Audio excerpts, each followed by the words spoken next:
Book माई show जुक box presents, जरा खौफ से सुनो।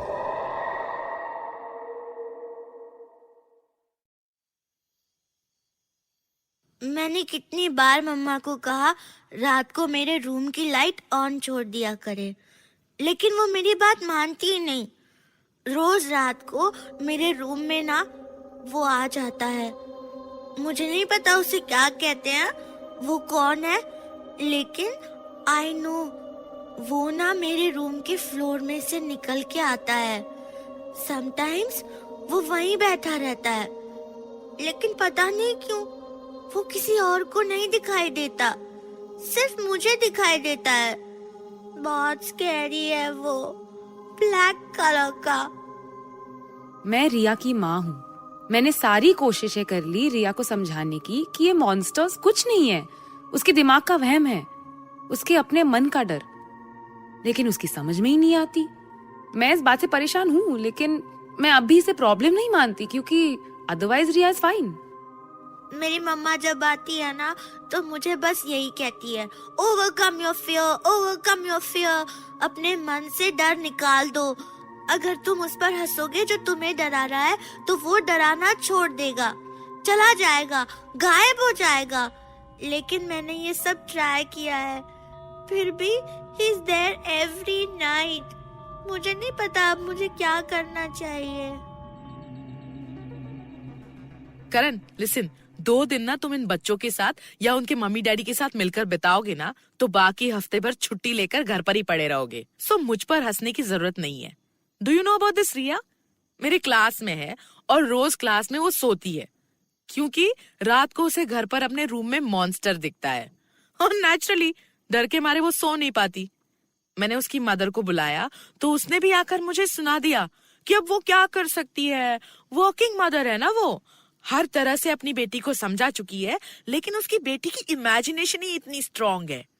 एक्चुअली करण, मुझे समझ नहीं आता कि ये सब क्या उन बच्चों का अपना डर है या उनके पेरेंट्स की इनसिक्योरिटीज और फ्रस्ट्रेशंस का मैनिफेस्टेशन, या फिर इमेजिनेशन किसी की इतनी पावरफुल हो सकती है। यार देख समीरा, तू ना अपने शौक के लिए ये टीचर का जॉब कर रही है ना, करियर बनाने के लिए नहीं। तो प्लीज अपने स्टूडेंट्स की या उनके माँ बाप की लाइफ में ना इतना इन्वॉल्व मत हो यार, जरूरत नहीं है।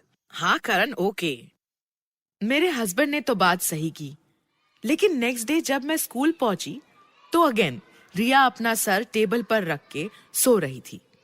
मैं उसके पास गई और उसे उठाने ही वाली थी जब मैंने उसके पैर नोटिस किए। दोनों पैरों पर अजीब से निशान हुए हुए थे, जैसे किसी ने बड़ी जोर से स्क्रैच किया हो। देखकर एक क्षण के लिए मैं ही सहम गई। Poor child. मैंने रिया को आवाज दी और उसने बस अपना सर मोड़कर मेरी तरफ किया। वो वैसे ही टेबल पर सर रखे रखे मेरी तरफ देखने लगी और उसका चेहरा देखकर मेरी सांस निकल गई। रिया को देखकर उस पल ऐसा लग रहा था जैसे मैं एक बच्ची को नहीं बल्कि एक 40 साल की औरत का चेहरा देख रही हूँ, एकदम stressed out. There was so much stress on her face. Anyway, मैंने खुद को संभाला और उसकी पैरों की तरफ इशारा करते हुए पूछा कि ये निशान कैसे पड़े, और यह बस एकटक मेरी ओर देखती रही, कुछ नहीं बोली। मेरे लिए भी उसके चेहरे से नजर हटाना मुश्किल हो रहा था। मैं वेट करती रही रिया कुछ कहेगी, लेकिन वो बस चुप थी और बिना पलक झपके मुझे देखे जा रही थी। उसकी आंखों में जो दर्द भरा था वो मुझसे बर्दाश्त नहीं हो रहा था और किसी तरह मैंने उसके चेहरे से अपनी नजर हटाई और उसके पैरों के निशान की तरफ दोबारा देखा। हिम्मत करके मैंने उसकी चोट को सहलाने के लिए हाथ आगे बढ़ाया और जैसे ही मेरी उंगलियों ने उसके घाव को छुआ कि मैं चौंकी और अपनी उंगलियों को इंस्टिंक्टिवली फूंक मारने लग गई। जब उससे भी आराम ना मिला तो मुंह में दबा ली। रिया का घाव छूते ही मुझे ऐसा महसूस हुआ जैसे मैंने जलते लाल लोहे को छू लिया हो। स्कूल खत्म होने के बाद मैं स्टाफ रूम से अपना बैग लेकर निकल रही थी तो मैंने नोटिस किया कि रिया बाहर स्कूल की लॉबी में अकेली बैठी है। मुझे बड़ा अजीब लगा। मैंने उससे पूछा, क्या हुआ बेटा, मम्मा तुम्हें लेने नहीं आई? और उसने सर हिलाकर नो कहा। स्ट्रेंज, ऐसा पहले तो कभी नहीं हुआ। मैंने रिया की मदर को फोन लगाया।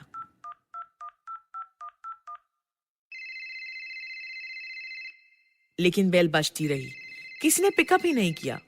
How can someone be so irresponsible? School खत्म हुए 1 घंटा हो चुका था। इतनी देर कोई अपने बच्चे को इस तरह स्कूल में अकेला रहने कैसे दे सकता है? मैं अब एंशियस होने लगी तो मुझे करण की बात याद आई। मुझे इतना इन्वॉल्व नहीं होना चाहिए, लेकिन मैं इस तरह इस बच्ची को यहां अकेले छोड़कर कैसे जा सकती हूँ? मैंने फिर एक बार उसकी मदर को फोन ट्राई किया।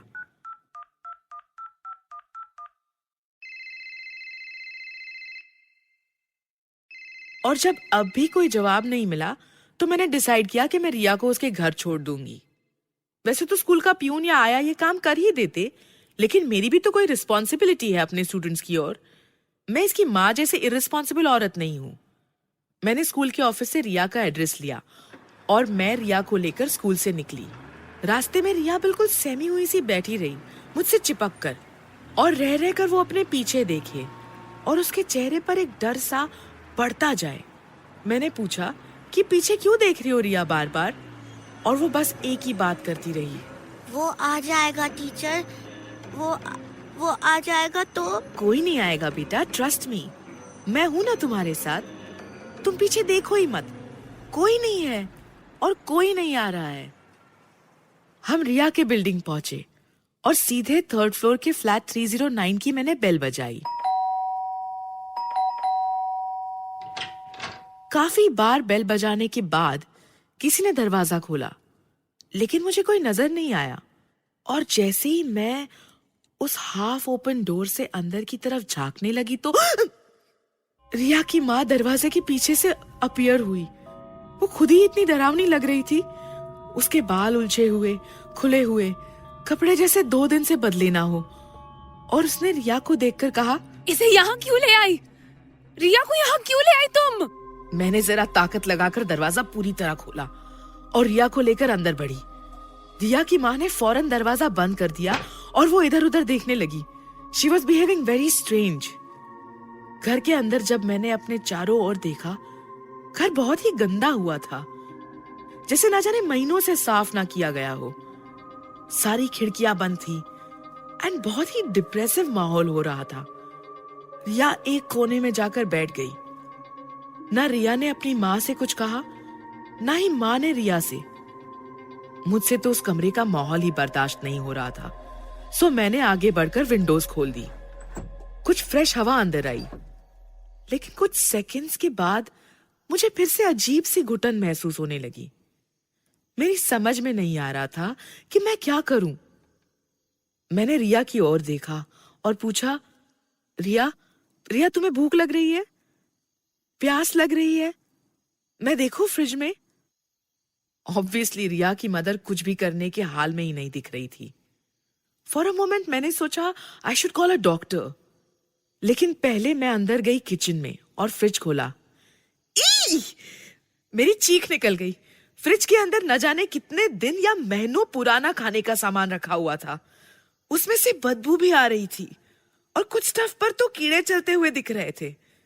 मैंने फ्रिज को अंदर से छू कर देखा तो फ्रिज ऑन ही नहीं था। क्या हो रहा था इस घर में? ऐसा कैसे रह सकता है कोई? मिसेस श्रीवास्तव, ये क्या हाल बना रखा है आपने अपने घर का? ऐसे माहौल में आप अपनी बेटी को कैसे रहने दे सकती हैं? This is not done. ये कहते हुए मैं बाहर हॉल में आई तो रिया की मदर को देखकर रुक गई। वो मेरे सामने आकर खड़ी हो गई थी और मुझे गुस्से से घूर रही थी। धीरे धीरे मुझे घूरते हुए उसकी सांसें तेज होने लगी और वो जोर जोर से सांसें लेने लगी और फिर अचानक चिल्लाई, निकल जा मेरे घर से, जा। मेरी बीवी और बच्ची को छोड़कर अभी चली जा तू, जा, वरना। और मैं डर कर वहां से एकदम दरवाजे की तरफ भागी, लेकिन जैसे ही दरवाजा खोलने लगी तो रिया ने मेरा हाथ पकड़ लिया। मुझे छोड़कर मत जाइए टीचर, मुझे अकेले छोड़कर प्लीज मत जाइए। जाने दे उसे रिया। मुझे समझ नहीं आ रहा था कि ये क्या हो रहा है मेरे साथ। मैंने डर कर रिया का हाथ छुड़ाया और दरवाजा खोलकर मैं तेजी से नीचे पहुंची। बिल्डिंग के बाहर निकली और अपनी गाड़ी में बैठकर वहां से जितनी दूर जा सकती थी ड्राइव करके पहुंच गई। और जब लगा कि काफी दूर आ चुकी हूँ तो गाड़ी साइड में पार्क की और फिर जोर जोर से रोने लगी। I just broke down.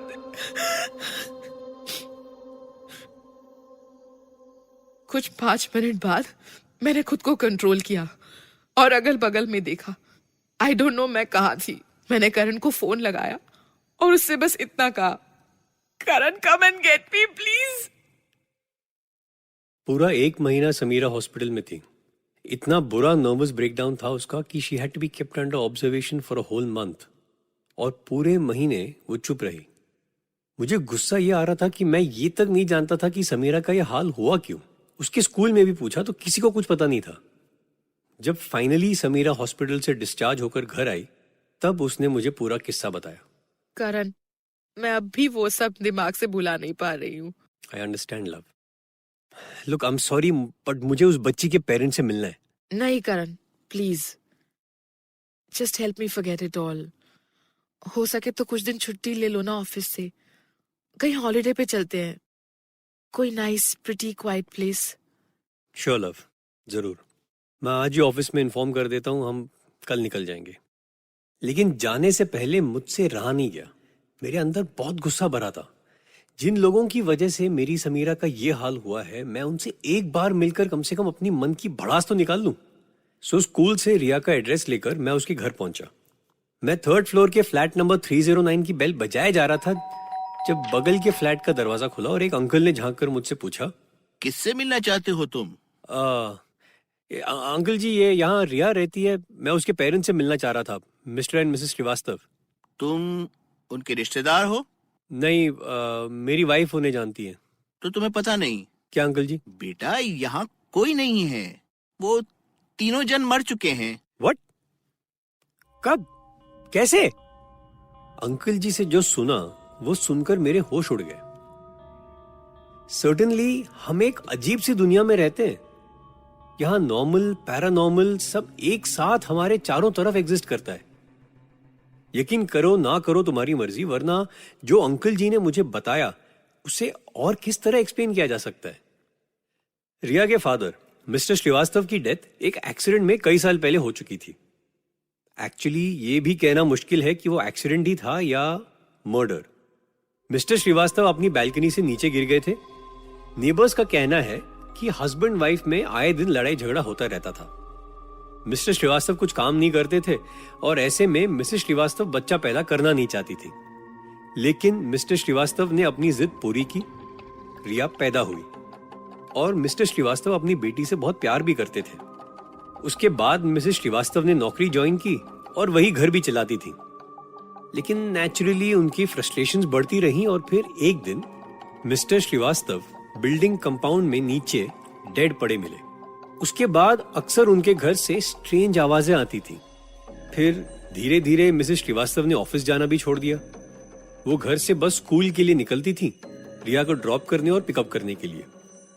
Building में भी किसी से बात नहीं करती थी वो, और ना ही रिया को किसी और बच्चे के साथ खेलने देती थी। रिया भी खुद बहुत डरी डरी सी रहती थी हर पल। बस फिर एक दिन, कुछ शायद 15-20 दिन पहले की बात होगी, उनके फ्लैट में से बड़ी बदबू आने लगी तो पुलिस को बुलाकर घर का दरवाजा तोड़ा गया। तो अंदर दोनों माँ बेटी की डेड बॉडीज पड़ी थी। दोनों की बॉडीज पर मारने का कोई निशान नहीं था। बिल्डिंग वालों का यह मानना है कि रिया के पापा मिस्टर श्रीवास्तव का भूत दरअसल यहीं रह रहा था और वो अपनी बच्ची को अपने साथ ले जाना चाहता था। सो फाइनली वो उसे ले गया और अपना बदला चुकाने के लिए अपनी वाइफ को भी उसने मार दिया।